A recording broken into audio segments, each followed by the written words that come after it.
Hi my dear subscribers. Cell phone దొంగ నుండి గజ దొంగగా క్లైమాక్స్ మామూలుగా లేదు.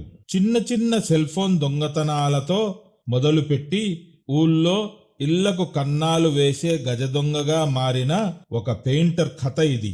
ప్రొద్దుటూరు పెన్నానగర్కు చెందిన షేక్ నౌమాన్ మొదట్లో నిద్రపోతున్న వారి సెల్ ఫోన్లు కొట్టేసేవాడు. కానీ చెడు వ్యసనాలకు బానిసై అర్ధరాత్రి తాళం వేసిన ఇల్లే లక్ష్యంగా భారీ దోపిడీలకు ప్లాన్ చేశాడు.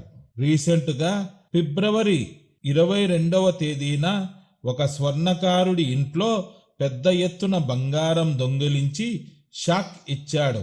పోలీసులకు దొరకకుండా ఎప్పటికప్పుడు మకాం మారుస్తూ ప్రొద్దుటూర్ రాయచోటిలో తిరుగుతుండేవాడు.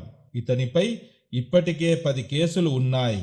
అయితే టూ టౌన్ పోలీసులు చాకచక్యంగా వలపన్ని మోడంపల్లె క్రాస్ దగ్గర ఇతన్ని అదుపులోకి తీసుకున్నారు. 68 గ్రాముల బంగారం, ఒక పల్సర్ బైకును స్వాధీనం చేసుకుని నిందితుడిని రిమాండ్కు తరలించారు.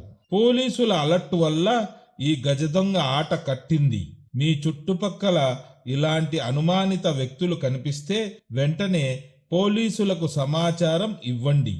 మరిన్ని క్రైమ్ అప్డేట్స్ కోసం మన ఛానల్ను సబ్స్క్రైబ్ చేసుకోండి.